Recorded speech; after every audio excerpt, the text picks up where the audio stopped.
Before we begin, don't forget to like the video and subscribe for more bedtime stories. Let me know in the comments where you're watching from and what time it is.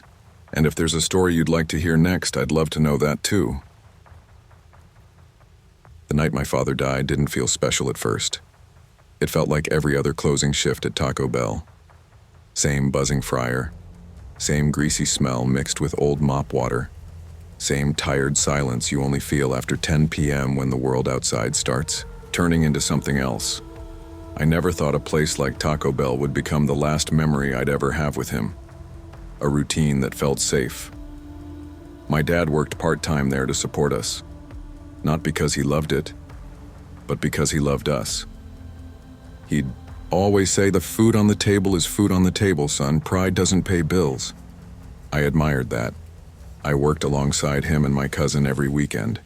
We used to joke that we ran the place better than corporate ever could. The routine felt safe, until it didn't. Late-night customers, if you've ever worked fast food after 10 p.m., you know the shift changes. People stop being customers. They become drunk teenagers, angry men who lost fights with life-sketchy strangers who don't want to be seen, people whose eyes don't match their voices. You learn to read danger the same way street dogs can. That night, my instincts whispered trouble. Before anything happened, I ignored it. I still regret that. 09 p.m. The order I was stacking sauce packets when my dad greeted a customer. Headset volume was high as usual. His hearing wasn't great anymore.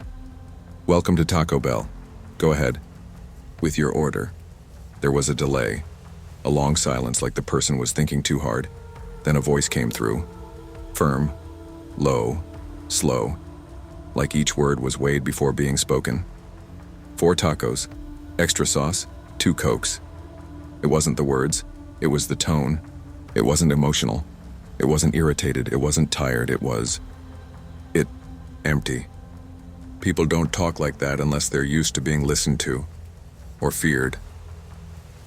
I felt something in my stomach tighten. 11 p.m. The SUV pulled forward. Big black SUV, lights off except the front beams, tinted windows, no music, no talking inside. No movement. 2 men in front seats, both around their 40s. They didn't look dirty or drunk. They didn't look homeless. They looked clean. Too clean. Hair neat. Clothes pressed. Faces blank. Faces that could blend in a bank lobby or a police station. Faces of men who knew control. That scared me more than any drunk ever had. Fake Bill Dad took their $20, looked at it twice, rubbed it between his fingers. Counterfeit bills. Feel slightly waxy. He'd taught me that. "Sir, this bill isn't real." No yelling, no rudeness, just firm. The passenger didn't blink, didn't frown, didn't question. He just stared at my dad like he was evaluating a number on a screen. Then, the driver spoke, same calm, empty voice, "And it's real." "Take it." My dad shook his head. "No can do.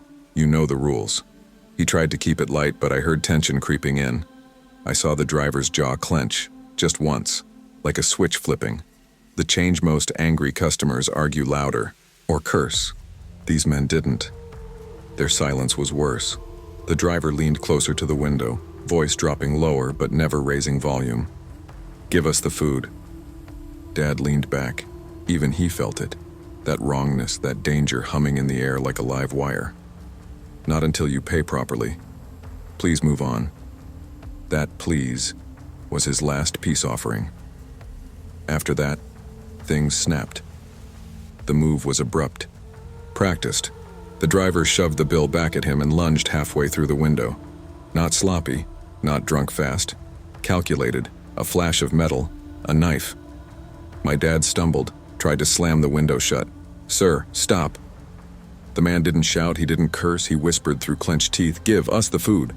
Then he stabbed him, quick, precise, not chaotic like someone who'd done it before. My father's breath caught, his eyes widened, hands covered in red in seconds. He fell backwards, eyes confused more than scared, like he wanted to ask me, "Why?" I wish I had an answer. Helpless. I was frozen for 2 seconds. 2 seconds too long. I heard my cousin scream behind me. The passenger calmly took the food bag off the counter like nothing happened. They walked back to their SUV. No rush, no panic, no guilt. Just done. They drove away into the night. And I held my dad as his blood warmed my shirt. His hand tried to grip mine. He tried to say my name, but only blood came out. When life leaves a face, you feel it. One moment there's someone. Next moment, there's only skin. I watched my hero fade in a Taco Bell parking lot. Police, aftermath cops came. Tape went up. Questions were asked. Footage showed their faces clearly. Database found nothing. Plates unreadable, covered. Vehicle untraceable. The detective didn't sugarcoat it. These men knew what they were doing, and they were gone. Just gone. Life after. Haven't stepped inside a fast food place since.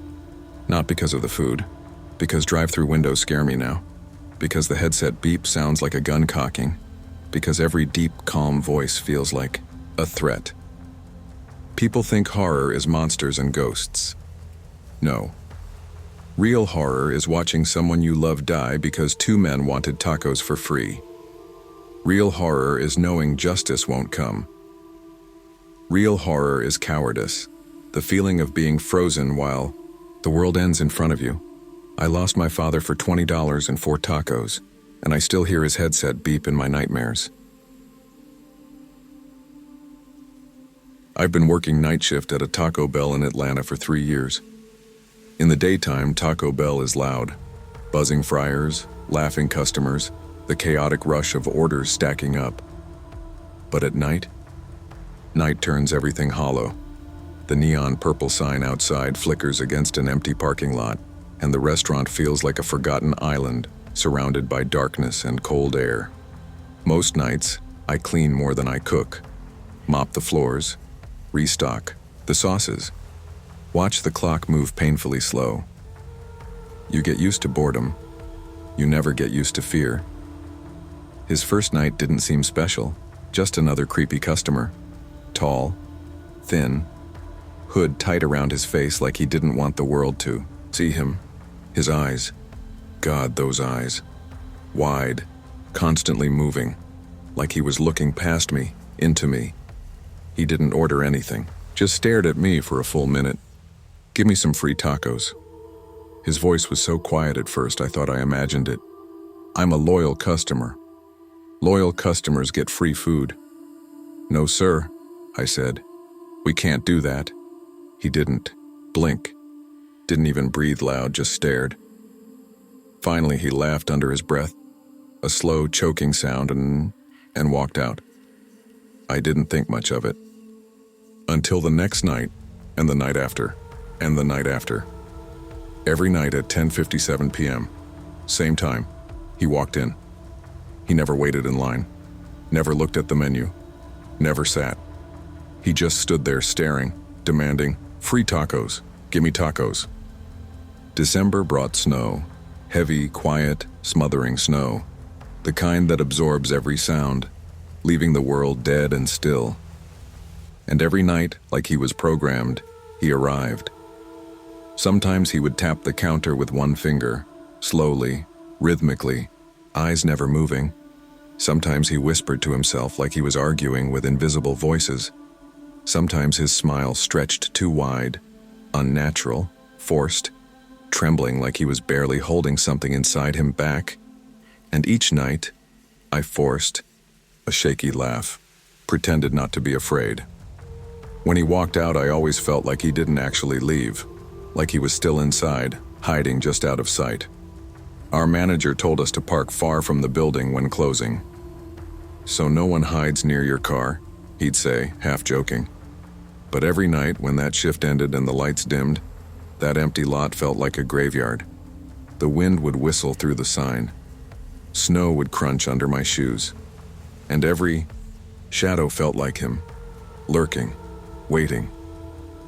I'd grip my keys tight between my fingers like makeshift brass knuckles, praying I didn't hear footsteps behind me. Every time I locked my car, I swear I felt eyes watching from the dark. I hit my limit on December 19th. He walked in, slower than usual, his hood lower, eyes wider. "Give me tacos now." "No," I said. "Leave or I call the cops." He leaned forward, inches from my face. I could smell cold sweat and something rotten like spoiled food or damp basement mold. His voice dropped to a whisper. "You'll regret this." And he walked out, but this time he looked back through the glass, just the slightest turn, and I felt sick. Something was wrong. Closing time came and I rushed everything. Lights off, doors locked, head down, keys ready. For the first time in weeks, I didn't feel watched. No goosebumps. No dread. Nothing. It should have calmed me. Instead, it made me more scared. Silence can be the loudest sound when you're used to fear. I sped to my car, hands shaking, breathing fast. Drove home with knuckles white on the wheel. Showered. Collapsed. Into bed, tried to pretend tomorrow wouldn't come. Next morning, manager called. Urgent. Voice tight. When I walked in, he didn't even say hi, just pointed at the office. Security footage was paused. The drive-through window visible. Timestamp, 12:14 a.m., just minutes after I forced him out. Press play. And there he was. Crawling through the drive-through window like a spider, elbows and knees bending wrong. Movements too smooth and too jerky at the same time. He didn't look around. He didn't hesitate. He stood up slowly, head turning toward the camera like he knew we'd be watching later. He grinned. Not a normal grin. Lips shaking, teeth clenched. Eyes dead. Then he cooked. Calmly, methodically. Cracked eggs, sizzled meat, melted cheese. He sat on the floor and ate every bite, chewing slowly, staring directly into the camera like he was staring into me again. Then he laid down in the dark, right on the tiles, and curled up like a child, hands under his head, and slept. For 5 hours. At dawn, he woke up, stretched, picked up a tablet and a laptop from behind the counter. Then he crawled out the window the same way he came in.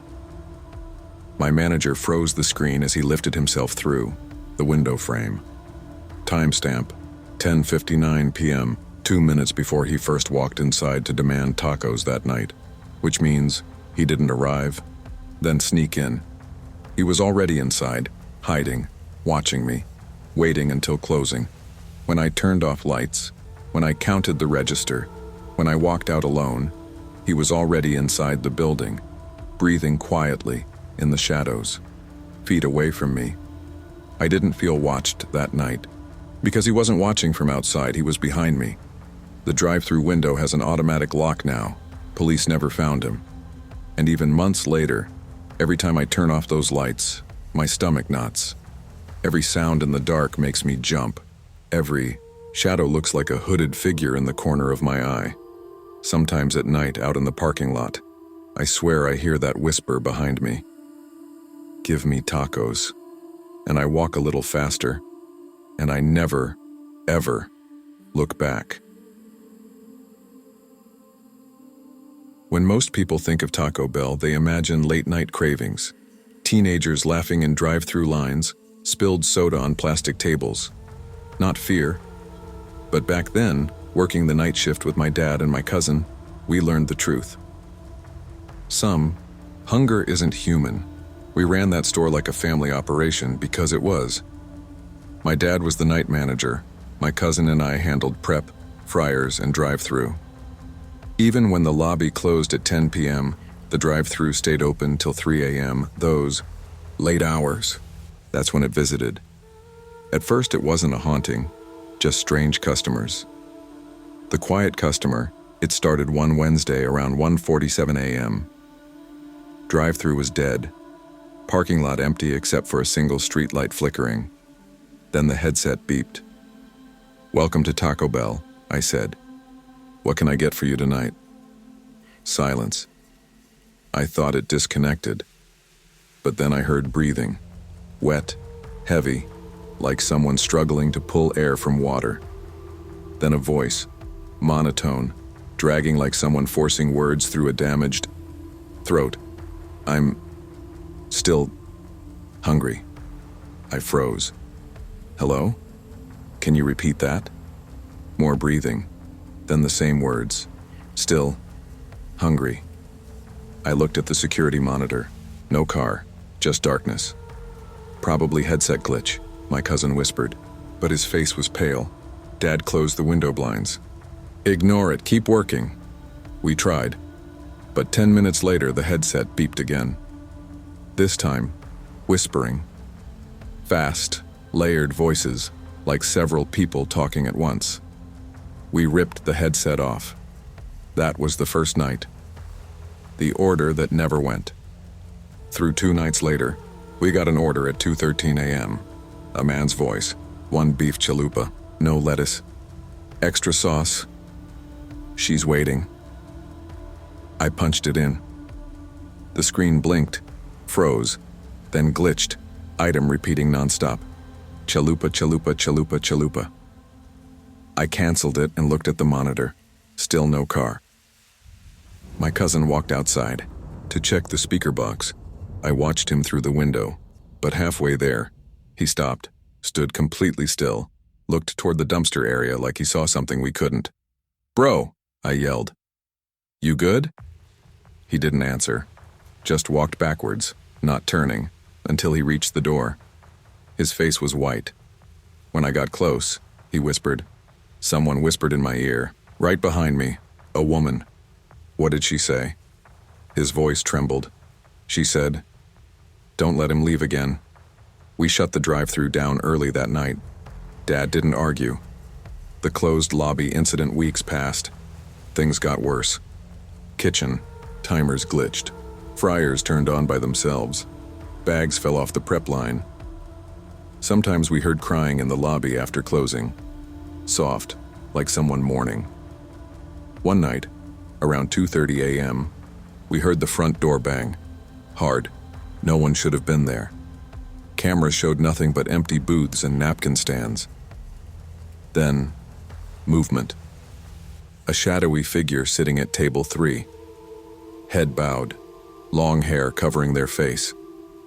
Dad grabbed a metal spoon, our sad version of a weapon, and walked out slowly. We watched him on the security monitor. He approached the table. Suddenly, the figure turned its head. Dad froze. His spoon clanged to the floor. We sprinted out, but when we reached the table, it was empty. Only wet footprints leading to the bathroom, women's bathroom. We didn't go in. We simply locked the lobby and pretended nothing happened. The employee, who quit, we weren't the only ones. A new hire, Samir, worked 1 shift with us, just 1. He was mopping the lobby near closing when he ran back into the kitchen, shaking like he'd stepped out of a freezer. What happened? I asked. There's someone sitting out there, he whispered. I checked. No one. He insisted. She had hair down to here, dripping, like she just came from rain, and she was staring at me. He quit before the shift ended. Never came back, for his paycheck. The night everything broke. The worst night was a stormy Saturday, rain hitting the building like fists, power flickering, drive-thru completely dead. Then, 3:02 a.m. The headset beeped. Through static, the same voice returned. Deeper, heavier, waterlogged, still, hungry. I checked the camera. A car sat at the speaker. Old, rusted, windows fogged, headlights off. Except, it wasn't there a second ago. Dad put his hand on my shoulder. Don't open the window. Don't talk back. But I didn't need convincing. My skin felt like ice, like something cold was breathing down my neck. Then the car slowly rolled forward. We watched the monitor. It reached the pickup window. We all stared. Inside the car sat a woman, long hair covering her face, clothes dripping wet like she had crawled out of a lake, hands pressed on the glass. She leaned toward the window, and through the headset, she whispered, "You left me." Every cable in the kitchen sparked. Lights died. Fryer alarm started screaming. The air smelled like rotten water. Dad yanked the main breaker. Power dropped. Everything went dark. When lights returned, The car was gone. Parking lot empty. Only puddles on the concrete. Footprints, small, bare, leading toward the back of the building. We quit the next week. Rumors we heard later employees whispered about the story afterwards. Years ago, a woman waited hours at that Taco Bell for someone who never showed. A boyfriend, fiancé. No one knows. She left. Was found later in a canal 3 blocks away. Not dead at first. Just calling his name, begging someone to come back. She drowned alone, in the dark. And they say, if you work late hours and ignore a voice begging not to be left again, she comes back hungry. Even today, sometimes I pass that Taco Bell. Always late, always rainy. And sometimes I see a shape in the drive-thru lane, hair hanging, body still, waiting for someone who promised he'd come back. And every time I whisper to myself, don't look, don't answer, don't stop, because some customers never close their order, and some hunger never leaves. I never believed restaurants could be haunted. Sure, kitchens are stressful, night shift gets creepy, but ghosts never crossed my mind, not until that winter at Taco Bell. We worked the late shift. Me, my sister Aisha, our shift lead Omar, and a quiet older dude named Louis. He'd worked there forever. Rumor was he started in the 90s. He spoke little, worked fast, never smiled, the kind of employee managers dream about, and everyone else avoids. He clocked in exactly at 7 p.m. He clocked out exactly at 3 a.m. Never a minute early, never late. Routine. Perfect, like he didn't have anything outside those doors. The first strange night it started small. We closed the lobby at 10, drive-through only. Normal. Around 1:15 a.m. I saw Louis in the lobby mopping. I frowned. The lobby's locked. Who let you out there? He didn't reply, just kept mopping slowly, head down. I turned to Omar. Why is he cleaning out there? Omar looked confused. He's in the back washing dishes. I spun back toward the lobby, empty mop bucket still by the table. Water, trail leading to the employee bathroom. A cold knot twisted in my stomach, Aisha whispered. Maybe he moved fast, but we all saw his dishes still running in the sink. We didn't talk much after that. The camera glitched 2 nights later. Omar checked the cameras before closing. Then he froze. Come look. Camera feed, lobby view, timestamp, 3:08 a.m., the D. Closed sign visible, lights dimmed, and there he was, Louis. Sitting at table 4, uniform soaked, head bent like he just got off a long shift. But the weirdest part? He was eating. Slow, mechanical bites. Chewing. But the food wasn't disappearing. It just sat there, like he was chewing air. Omar whispered, "What the hell?" He rewound the footage. The chair was empty. We checked the time. 8 hadn't even happened yet. The system showed footage from the future. At exactly 3:08 a.m. that night, we checked again. Table 4 was empty. No Louis, but the chair rocked once like someone got up quietly. The story behind him. The next weekend, my sister asked a senior morning employee, Maria, about Louis. When we said his name, she went pale. You work with him? We nodded. Maria lowered her voice. There was a Louis here, years ago. Hard worker, never late. But one night he stayed past close. We found him in the walk-in fridge the next morning. My throat tightened. Found him how? She swallowed. He froze. Heart failure probably, but his face, he looked like he'd been screaming. Omar whispered, "What year?" 1998, she said softly. He never clocked out. Stared at each other in dead silence. But he's working now, Aisha whispered. Maria shook her head, trembling. No, he isn't. The walk-in freezer. After Maria left, none of us wanted to believe it. But something changed. When Louis cleaned, we'd smell cold, like metal and ice. The walk-in freezer handle frosted over even when unopened. Footsteps echoed when no one walked. Then, one night around 2:50 a.m., Lewis vanished mid-shift, his gloves still on the counter. Register still open, clock-in card still punched in. We searched everywhere. Kitchen? Empty. Bathroom? Empty freezer? We hesitated. Omar finally opened it. A blast of cold air hit us so strong it stung our skin. Inside, frost covered the racks, and in the back corner, we saw handprints on the ice. Deep, desperate, like someone clawed, trying to escape, and faintly, and so faint I questioned if I heard it. A voice inside whispered, "Still working." We slammed the door shut. The final shift, we all agreed. Last night working here. We didn't care about final paychecks. 9 a.m. We gathered near the clock-out station, silent, afraid. Lewis's punch card hung there, still marked in 3 a.m. The main lights flickered off, the fryers clicked, headset crackled. Then from the speaker, "Order ready," but no one ordered anything. 1 a.m. We heard footsteps in the lobby. Slow, steady, wet, like someone dripping from ice. We didn't turn. 2. Footsteps stopped behind us. We felt cold fingers brush our shoulders. Then his voice, "Clock out with me. Don't leave me." We ran, didn't even lock the doors. We returned next morning only to return keys. A new morning crew member opened the shift computer. Their face went pale. There were 4 punches at 3:03 a.m. Ours, and one more, they whispered.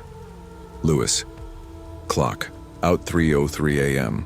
He finally clocked out. Now rumor is Taco Bell replaced the freezer door. Staff keeps the lights extra bright. But sometimes new night workers say, they hear mopping in the lobby. A headset voice whispers, "Order ready." Cold footprints appear near the time clock. And at 3:03 a.m., someone unseen clocks out, because some employees never leave work. Some shift never end.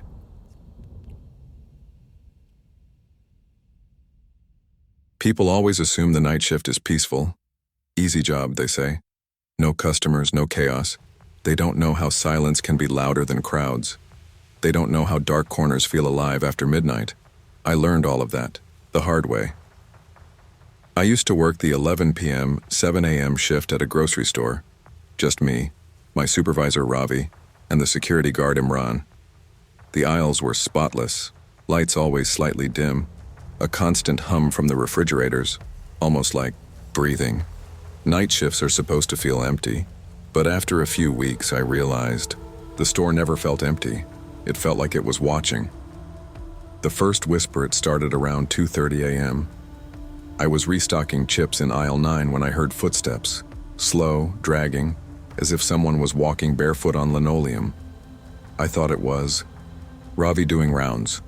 I didn't turn, but the steps stopped right behind me. I turned then. Aisle empty. Only a single trolley parked at the end. I waited, heart beating, but heard nothing except the refrigerators humming. I tried to laugh it off, but my throat felt tight. That was the first time. It didn't stop there. Wet footprints.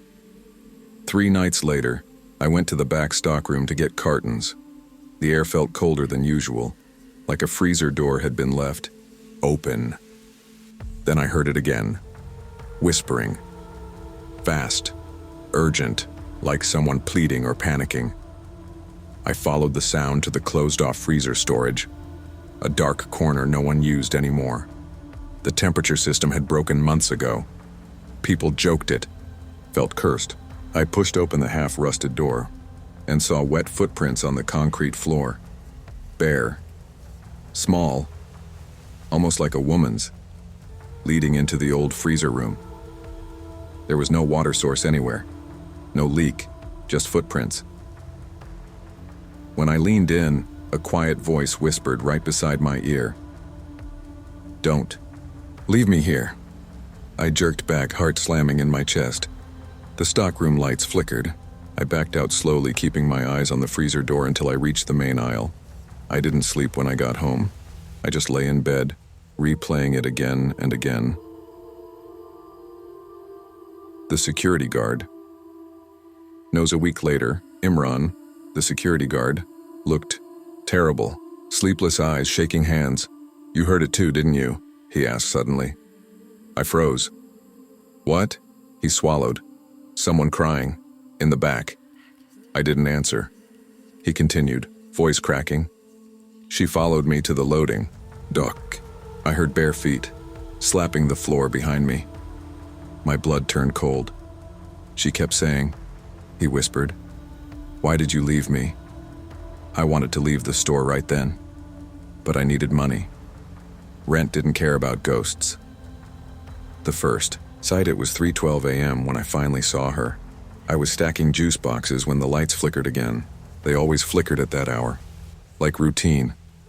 But that night the flicker didn't stop. It kept pulsing, dim, bright, dim, like a heartbeat. Then I heard water dripping behind me. Drip, drip, drip. I turned slowly. A woman stood at the end of the aisle, hair long and dripping wet, covering her face like seaweed. Clothes soaked and clinging to her body. Water pooled at her feet. She didn't move. She didn't breathe. She just stood there, head down, like she was listening. Whispered, hello? Are you okay? Her head twitched. Not raised. Twitched. Like a broken puppet string pulled her neck. And then, she ran toward me. Not walked. Ran. Feet slapping, arms limp, hair whipping, water splashing. I screamed and stumbled backward, crashing into boxes. The lights went out for 1 second, just one. When they turned back on, she was gone. Only water on the floor remained, and a faint whisper. Don't leave me. Ravi's secret next morning. I confronted Ravi. There's something here, I said. Someone. Ravi didn't respond at first. He just stared at the floor, jaw clenched. After a long silence, he finally spoke. Years ago, before you joined, there was a night supervisor, a woman. My stomach dropped. She left one night, never reached home. They found her body in the river 5 days later. Drowned, I whispered. Ravi nodded. People said she used to lock herself in the stockroom freezer to cry. Something about a breakup. Someone she trusted abandoned her. I remembered the voice. Why did you leave me? Ravi's voice lowered to a whisper. She used to clock out. At 3:12 a.m., the time I saw her. The final night I decided to quit, but I made one mistake. I agreed to finish one last shift. Worst decision of my life. At 2:58 a.m., power flickered. Refrigerators died. Store went silent, a kind of silence that felt alive. At 3:12 a.m., I heard footsteps. Wet, bare, slapping, coming toward me from the stockroom. Then I heard her breathing, like someone sucking water from lungs. I dropped my scanner and ran. But every aisle I turned into, I saw her, closer, dripping, reaching. I sprinted toward the exit, and the automatic door didn't open. Cold fingers brushed my neck. I turned. She stood inches away. Eyes black, jaw unhinged, water pouring from her mouth. She grabbed my shirt and whispered, voice bubbling like mud. He left me, like you're leaving me. Stay. I don't remember running. I don't remember reaching my bike. I just remember gasping outside in the dark parking lot, every hair on my body frozen. I never went back. Even now, sometimes late at night when the house is silent, I still hear that sound in my dreams. Wet footsteps. Sometimes I see water pooling under the bedroom door. And once, just once, I woke at 3:12 a.m. and heard a whisper from the corner of my room. Don't leave me. That night I didn't sleep. I don't think she's tied to the store anymore. I think she's tied to the people who saw her. I think she still walks, still follows, still searches for someone who won't abandon her again. And every night I pray. I never hear wet footsteps coming down my hallway because I know she's still looking for me. When you work night shift, your world becomes quiet in a way most people never experience. Dark aisles, humming lights, distant refrigerator sounds, and long stretches of time where nothing happens. Nothing should happen. I was a college kid, working in a supermarket to pay tuition. My shift ran from 10 p.m. to 4 a.m. The pay was garbage, but it was peaceful. Usually, the supermarket sat at the edge of town, a bus stop on one side, an empty highway on the other. Across the street was a closed furniture store with dead neon signs that flickered only when it rained. The kind of place cops drove past, slowly. That night, I was pushing trash to the loading dock around 1:45 a.m. The automatic doors behind me hissed shut, leaving me alone in the cold air. The parking lot was mostly empty, except for a few cars and a delivery truck. That's when I saw her. A woman at the far end of the parking lot, near the dimmest light pole. Long black coat, hair hanging stiffly over one shoulder. Her arms hung, straight down like her joints barely worked. She was not moving, not swaying, not shivering, just standing. I remember instinctively thinking, she doesn't belong here. At first, I thought she was just waiting for a ride.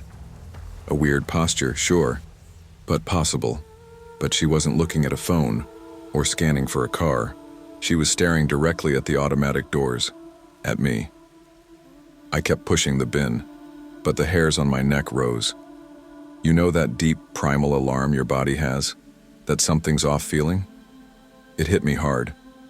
I rushed back in. I told the night security guard Rakesh. He sighed like I was overreacting, but followed me to the monitors anyway. We found the camera angle. There she was, tiny figure, face pointed our direction, motionless. Maybe drunk, he muttered, or waiting for someone. But even he leaned closer to the screen, uneasy. He tried the intercom. "Ma'am, do you need assistance?" She didn't so much as twitch. He adjusted zoom, and for a second we both froze. Her eyes, they looked too wide, like someone pulled them open and forgot to let go, and she wasn't blinking. We watched for a whole minute. Nothing changed.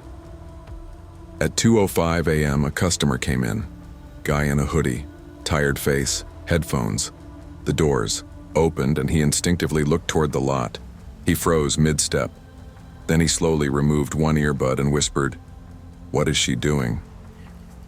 Nobody had to point her out. He already knew where to look, like some instinct drew his attention. He stared way too long before shaking himself and rushing inside. 30 a.m. Still there. No movement. I kept pretending to stock shelves, but every few minutes I checked that camera.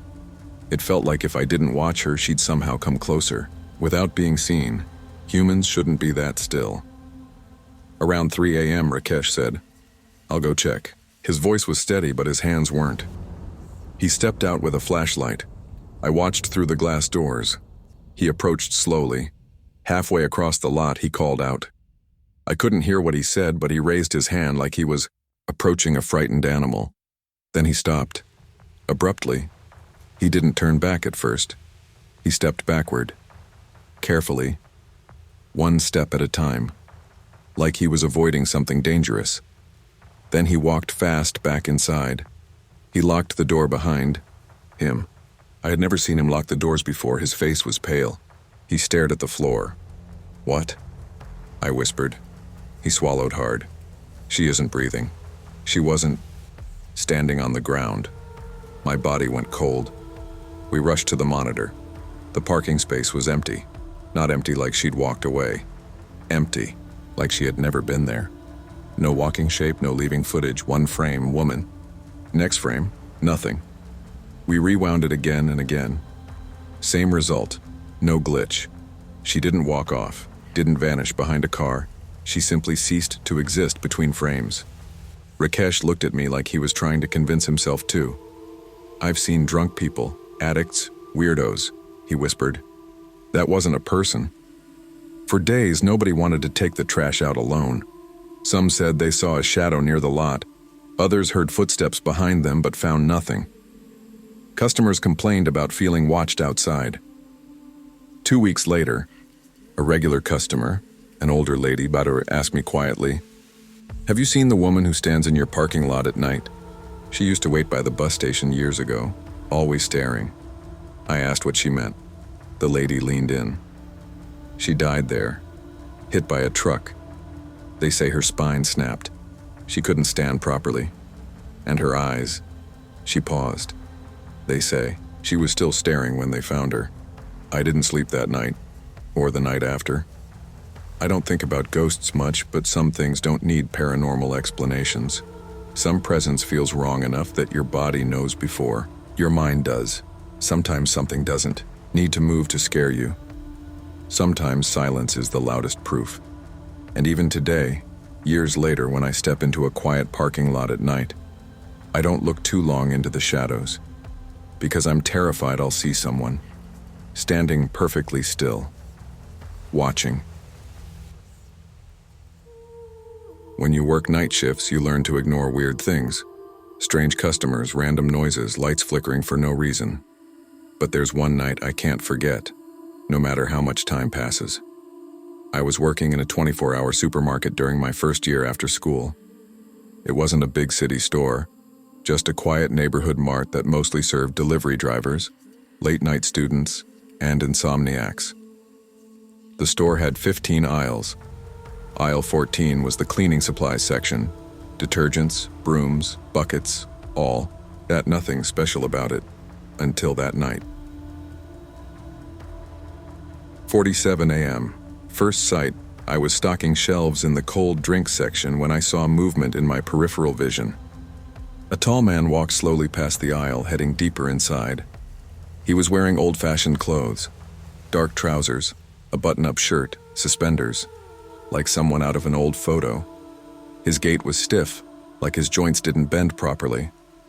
No basket, no cart, no phone, just walking. I shrugged it off, maybe an old guy with knee pain, but something felt off. The air around suddenly felt heavy, like I walked into a warm room, except I hadn't moved. I returned to arranging cans. 5 minutes later, I saw him again. Same stiff walk, same blank expression, same direction, toward aisle 14. I walked toward the end of my aisle, pretending to organize things, and peeked over. He was standing in aisle 14, facing the shelf, staring at a row of floor cleaners without blinking. Not choosing, not reading labels, just staring, motionless. I cleared my throat loudly, the way you do to let a customer know someone's nearby. No reaction. I didn't say anything. He looked wrong. Something about him felt like a bad idea to disturb. I went back to work. 10 p.m. He hasn't moved. 15 minutes later, I returned to refill milk. Instinct pulled my attention toward aisle 14 again. He was still there. Same position, same stance, same aisle, like time forgot him. I walked to the manager's desk. Our night manager, Rohan, was watching YouTube on his phone. "Sir, there's a man in aisle 14. He hasn't moved for like 15 minutes. Rohan sighed like I was being dramatic. "Drunk or lost, happens, I'll check." We walked back together. Before turning the corner into aisle 14, we peeked to see him. He was gone. Rohan smirked at me. "See? Probably just wandering, but..." The moment he turned to walk away, I felt something cold crawl up my spine. I leaned slightly forward. The man was now at the other end of the aisle, standing perfectly still, facing away from us. I know he wasn't there seconds ago. Rohan didn't see him. He walked away casually. I stood frozen. The man's head tilted. Not his body, just his head unsun, like he sensed me watching. I turned quickly, pretending I wasn't looking, my heart slamming into my ribs. I didn't go near that aisle again for a long time. 3 a.m. Cameras don't lie, around 2 a.m. I went to the security desk. The guard, Salim, was sipping chai and watching CCTV screens. I asked casually, "Hey, did a guy come in wearing suspenders? Tall, stiff posture?" Salim frowned. "No one like that tonight." I pointed at camera 14. "Can you rewind like 40 minutes? He rolled the tape. Nothing. No man entering the store. No one walking around aisles. Empty aisle. But I saw him. Twice. Salim replayed real-time footage.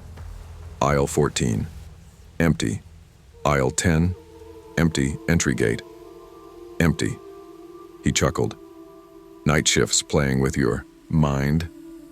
I tried laughing too, but my stomach dropped. 19M. The sound. I went to the storeroom to take a break. The AC was humming, the lights buzzing lightly. I tried scrolling my phone to shake it off. Then I heard footsteps outside, slow, heavy, dragging slightly. They stopped at the storeroom door. My breath caught. Someone scratched the metal surface from outside. Not fast, not loud. Slow, like nails, gently tracing it. Skrr. Skrr. Didn't move. Then it stopped. Silence. I gathered courage, grabbed a box cutter and opened the door slightly. Hallway. Empty, lights flickering faintly. I stepped out slowly. No one. But from aisle 14, a faint sound, a whisper or breathing. No. Crying. Soft, low sobbing. A man's sobs, broken, like someone who had cried for years without sound. 6 a.m. He sees. I don't know why I went closer. Maybe stupidity, maybe curiosity, maybe fear that if I ignored it, it'd come looking for me. Aisle 14 was dimmer than usual, like the lights lost strength only there. I stepped very slowly, box cutter ready, breath tight. Halfway down, I stopped. He was there, facing the shelves, again, closer than before. Shoulders trembling, crying softly. But the moment I blinked, literally one blink, he turned toward me, not rotated, turned like a snap, like frames jumping, eyes wide, mouth open slightly. No sound now, just staring. His face wasn't scary like a ghost. It was worse, expressionless like a dead person trying to remember how humans look. My whole body froze. I couldn't scream, couldn't even breathe properly. Then he whispered, barely audible, voice cracking like dried leaves. Where? Did everyone go? I stepped back slowly. He took one step forward, a stiff, unnatural step, like bones moving wrong. I ran, didn't look back, didn't breathe until I reached the front desk. 43M, gone again. I forced myself to look at the CCTV screen. Aisle 14 empty. Salim was staring at me like I was losing my mind. Go home early, he said gently. Sometimes night plays tricks. I nodded, grateful. But as I turned to leave, I saw movement in the entrance glass. His reflection, standing outside the store now, looking in. Still, silent, like he was waiting for me to come out. I stepped back. He didn't move, just stared. I clocked out but didn't exit. I sat in the back office until sunrise. When the morning staff arrived and opened the shutters, I finally walked out. Parking lot was empty. Sun warmed the pavement. Life felt normal again. But before I left, I glanced at the entrance camera one last time. Footage from 2:43 a.m. aisle 14 suddenly flickers. One frame, empty. Next frame, the same man standing inches from the camera. Face, pressed against the lens, eyes wide, then static, then gone. No one saw him enter, no one saw him leave. He was never on camera walking, only appearing, only watching. I quit 2 days later, and to this day, whenever I walk into any store, day or night, I avoid aisle corners, and I never look too long into empty aisles, because sometimes empty aisles aren't really empty. Someone might just be waiting, perfectly still, watching you back.